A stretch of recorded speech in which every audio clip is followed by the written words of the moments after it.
resnici ne bi rada govorila o sebi, ampak o tem, kaj Bog dela, kaj Bog naredil zame. Rečemo, da se vse začne v družini.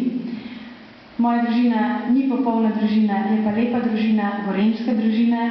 Prihajam iz Župnije Sevca nad Škofjo Loko.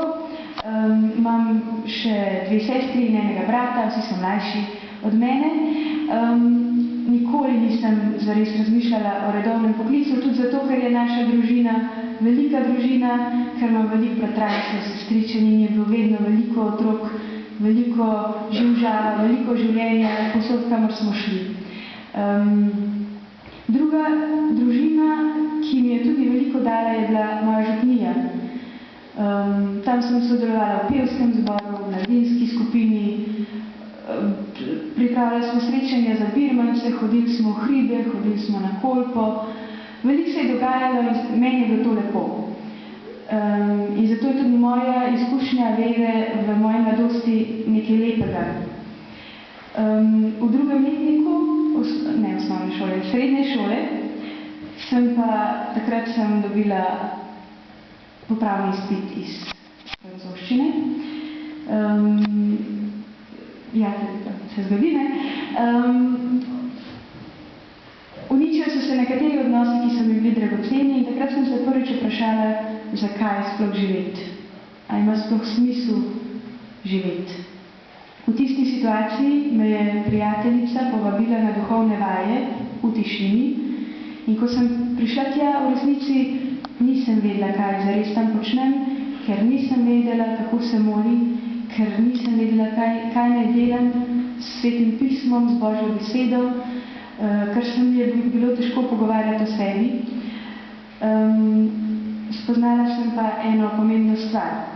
In sicer to, da si Bog za mene želi, da bi bila srečna. Za mene in za vsakega človeka.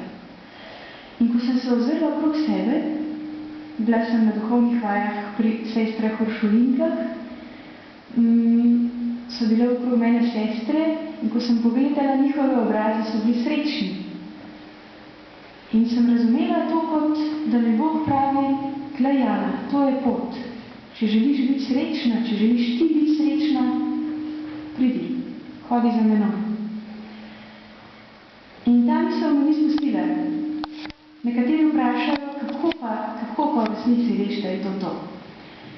Za mene so bila pomembna 3 znamenja, ali pa 3 vrste znamenj. Prvo znamenje, veselje. Preprosto sem čutila veselje, da bi to naredila, da bi vstopila v en samostan. Nisem vedela kam, ampak bilo je v meni veliko veselje. Drugo znamenje so bili zame ljudje, ki so mi bili poslani na pot.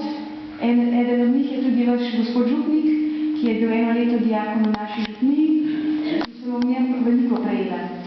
In tretje znamenje, ki sem ga prejela, je bila Božja beseda.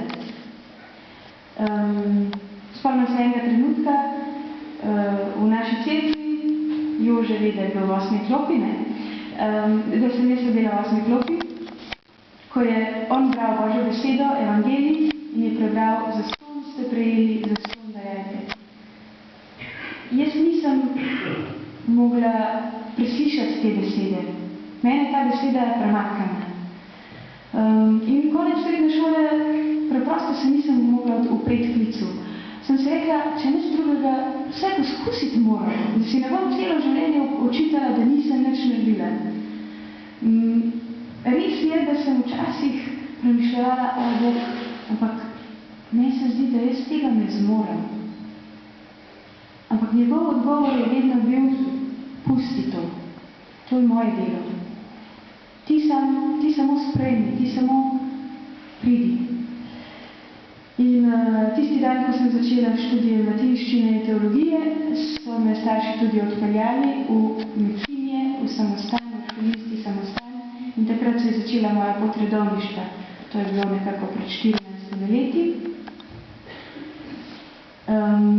V tem trenutku živim v Ljubljani, v centru, tu blizu. Odgovorna sem za študentke v našem študentskem domu, sodelujem tudi pri Slovenski šoli za animatorje, tudi v hiši se najde dosti stvari, postavim kakšno spletno stranje. Letos delam to, drugo leto bom nekaj drugega, ne vem, kakšna je moja prihodnost. V tem je nekaj negotovosti, ampak v tem je tudi svoboda. Da vem, da Bog skrbi zame in da ve, kaj hoče in da bo to tudi uresničil. In ko danes gledam na redovništvo, na to pot, sem prepričana, da Bog vedno gleda na človeka, da mu ni vseeno za človeka. In če koga pokliče v redovništvo ali v duhovniško službo, ga ne pokliče zato, da bi ga uničil, ali pa da bi ga zatrl, ali pa da bi mu nekaj vzel, ampak zato, da bi mu dal vse.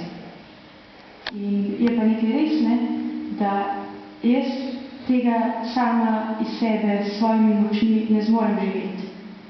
Jaz lahko svoj poklic, tako kot vi svojega, živim samo skupaj z Bogom, ker mi On daje moč, da uresničim to, za kar me je ustvaril.